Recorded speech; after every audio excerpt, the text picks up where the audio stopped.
Today we're diving into the heart of a brutal, uncompromising world of sinners.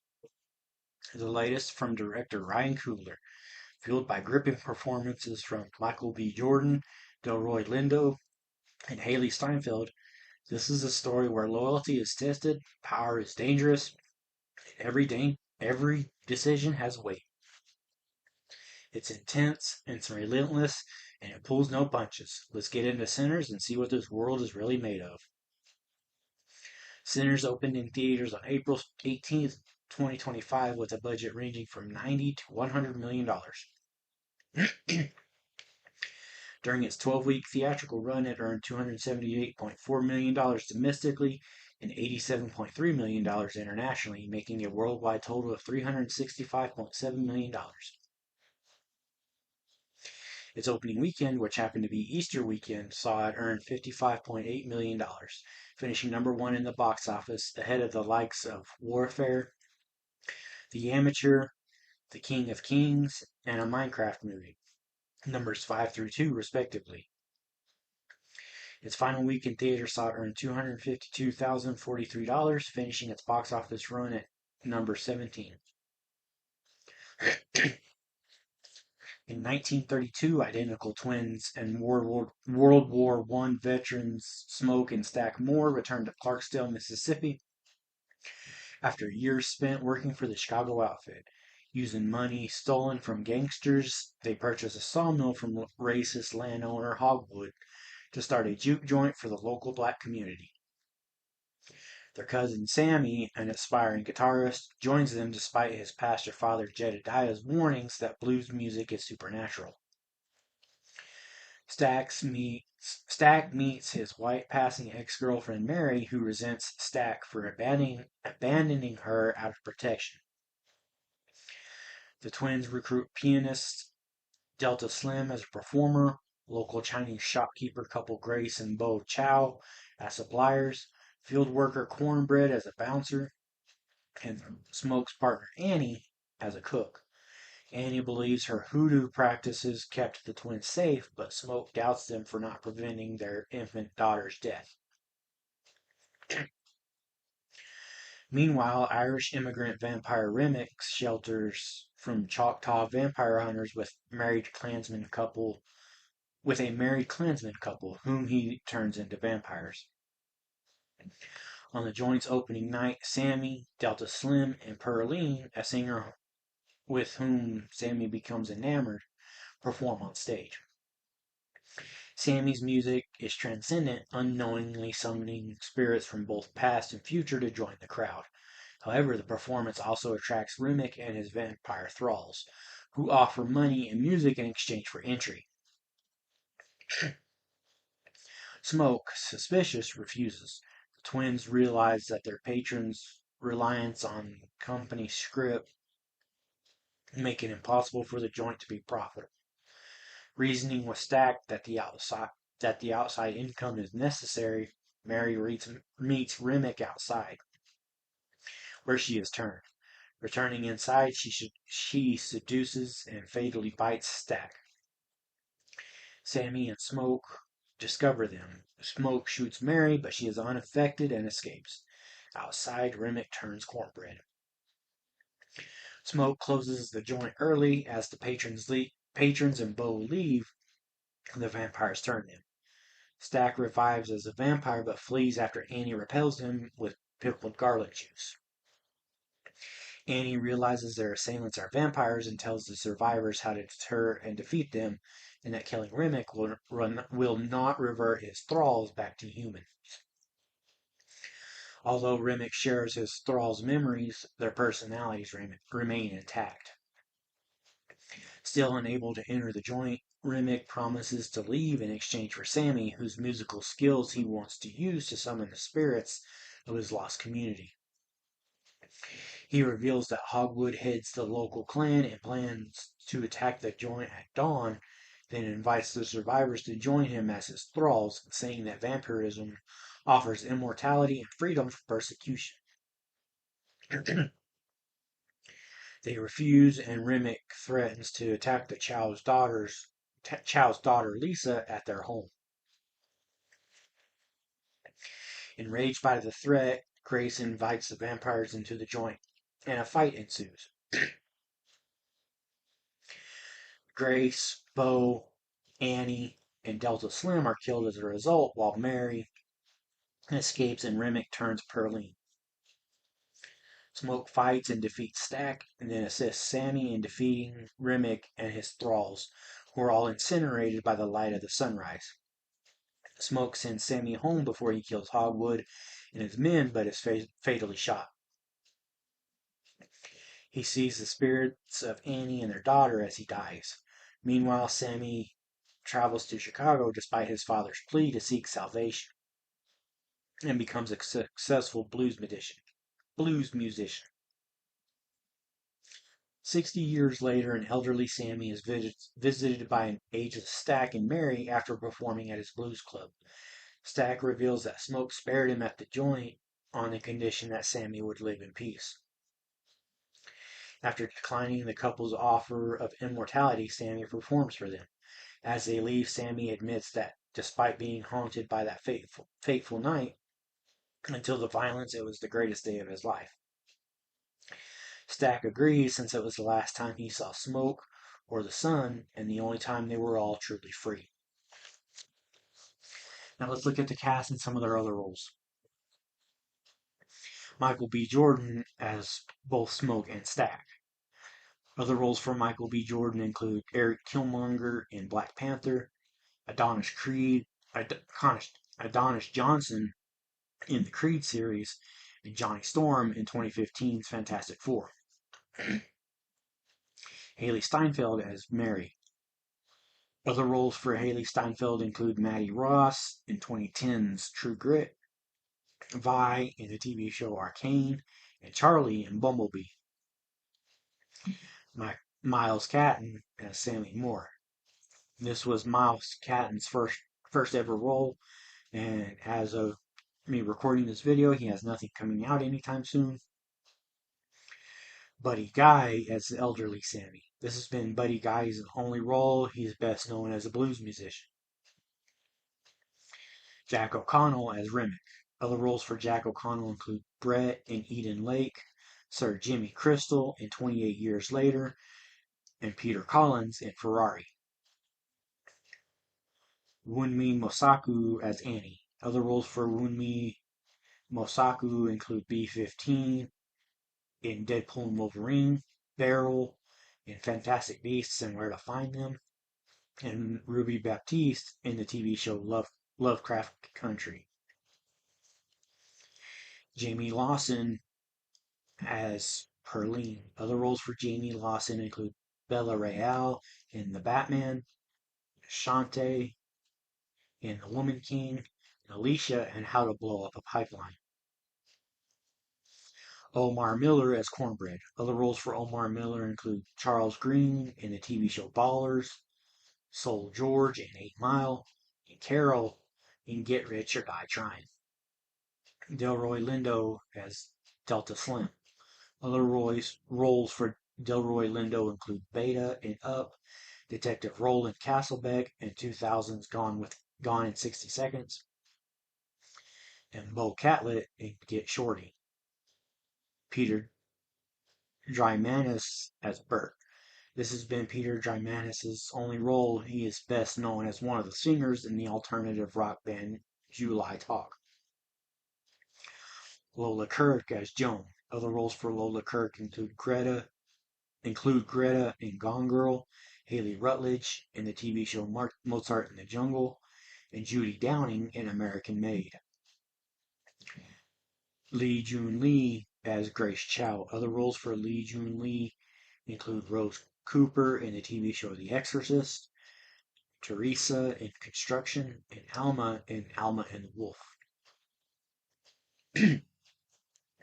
Saul Williams as Jedediah Moore. Other roles for Saul Williams include the MC in Blink Twice, Ernie in X-Pax, and Oberon in A Midsummer Night's Dream. Yao as Bo Chow. This has been Yao's only American role so far. David Maldonado as Hogwood. Other roles for David Maldonado include Kuchta in Deepwater Horizon, Dodd in The Tomorrow War, Rocco in Trumbo, Helen Hu as Lisa Chow. This has been Helen Hu's only role so far. Andreen Ward Hammond as Ruthie. Other roles for Andreen Ward Hammond include Irene in Power Project, Kate Bowers in the TV show Manifest, and Norma Johnson in the TV show 61st Street. Nathaniel Arcand as Chayton. Other roles for Nathaniel Arcand include Scott Cardinal in the TV show Heartland, Smoke in Cold Pursuit, and Clinton Sky in the TV show FBI Most Wanted. Emily Ellison as Therese. Other roles for Emily Ellison include young Anita in A Man Called Otto, the prostitute in The Walk, and Monique in Body Cam.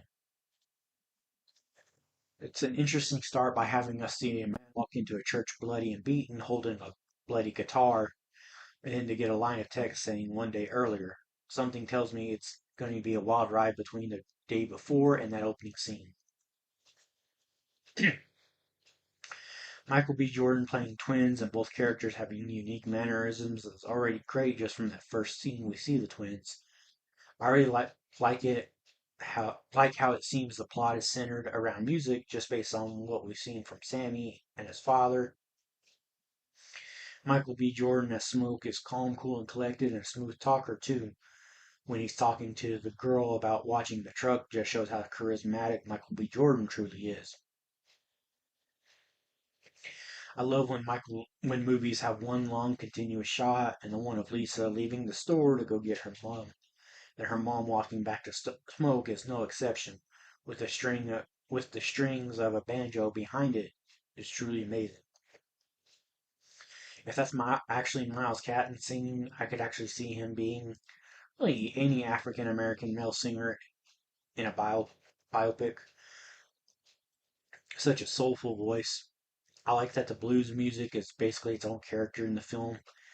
And I love that we've heard a version of the title drop in a few lines of dialogue. A sinner like me being one of the best lines in the film early on. And then to see Stack light up when Delta Slim says that line is incredible acting by Michael B. Jordan. Early on, Delroy Lindo absolutely steals the show as Delta Slim. He's fantastic. The makeup on that first vampire, who we later learn is Remick, is absolutely incredible. The blood all over the mouth and the red eyes, just amazing. I didn't even recognize Haley Steinfeld. Holy cow, she's great in this. Her and Miles Catton have really great chemistry in their first scene together they actually interact in. Michael B. Jordan and Haley Steinfeld have incredible chemistry as well. I really need to see them in more movies together. I love it when Sammy is singing at the juke joint and we see musicians of the past and future in the context of the film come together and then dancing as well. Fantastic choices made by Ryan Coogler. Remick, Joan, and Bert are so well written, you almost forget that Remick was the one who turned Joe and Bert into vampires when they first meet Smoke and Stack. Having Mary be the one to go talk to Remick, Joan, and Bert about playing in the juke joint is an interesting choice, especially seeing how that scene ends with Remick flying into the air. I had a feeling that Mary would be turned just by the way she was acting with Cornbread. Smoke finding his brother being attacked by Mary and Mary saying, "We're going to kill all of you," or whatever that line was, exactly was a fantastic scene. Stack being turned and the way he's talking to Smoke and the others, it's incredible acting by Michael B. Jordan. I love the visual effect of the eyes of the vampires glowing in the dark. Such a nice looking visual. I love the widening of the screen ratio right as the vampires enter the juke joint. Such a nice touch to the start of a big fight between the remaining characters and the vampires. That entire fight scene between Smoke and Stack was so well choreographed. Obviously, it was filmed two separate times to get both sides of the fight, but it's so well done. And I really enjoyed Remick's final scene with Sammy. I thought it was really well done as well. That after credits scene really puts the perfect end to the film, seeing Stack and Mary at the age they were killed and reborn as vampires, and Sammy an old man. What a way to end the film. Overall, for a film that's classified as a horror movie, it wasn't all that scary, but it was so well written and shot and directed that the jump scares they throw in really get you. Now let's look at some fun facts and trivia about the movie. Director Ryan Coogler said he had the American heavy metal band Metallica on his mind when he was laying out the story's rhythm and beats.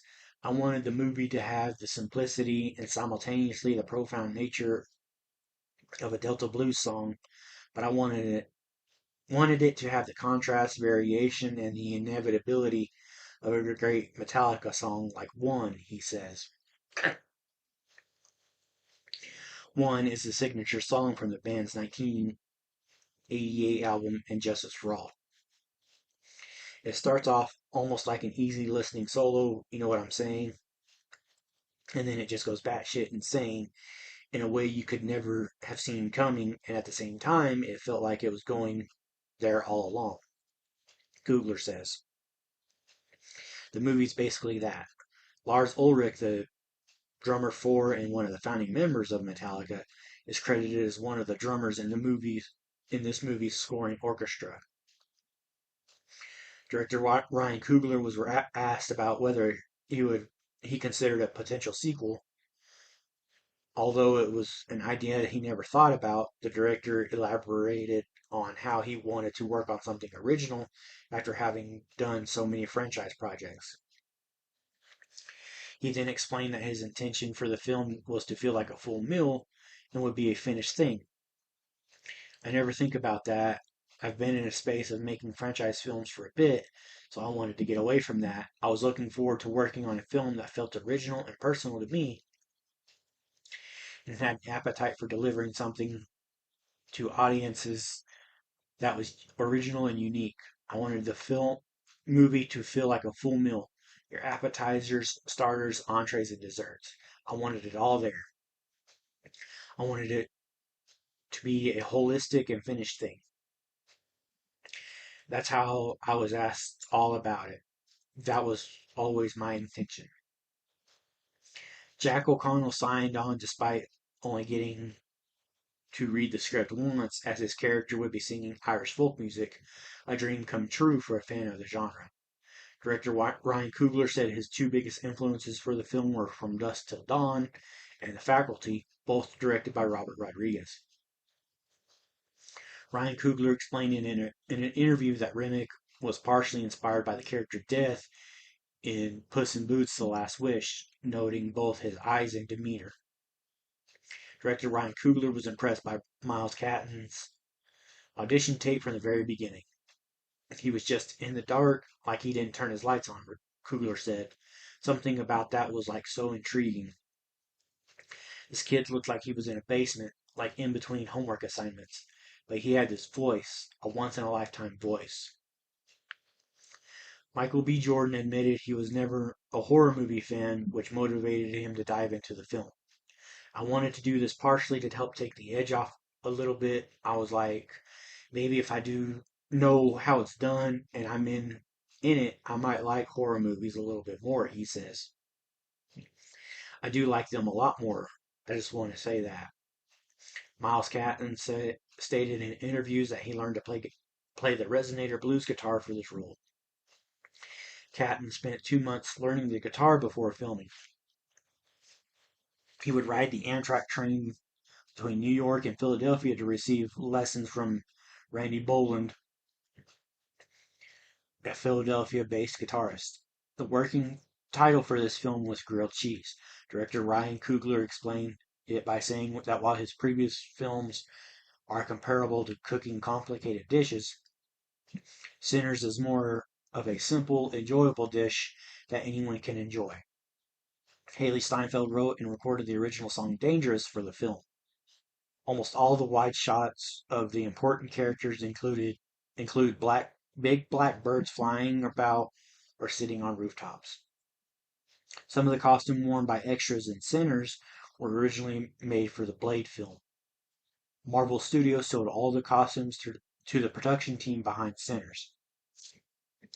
And that's a wrap on Sinners, a story built on harsh realities, tough choices, and the quiet weight of consequences. From the first frame to the final moment, it drags you through a world where survival comes at a cost, and nothing is as simple as it seems.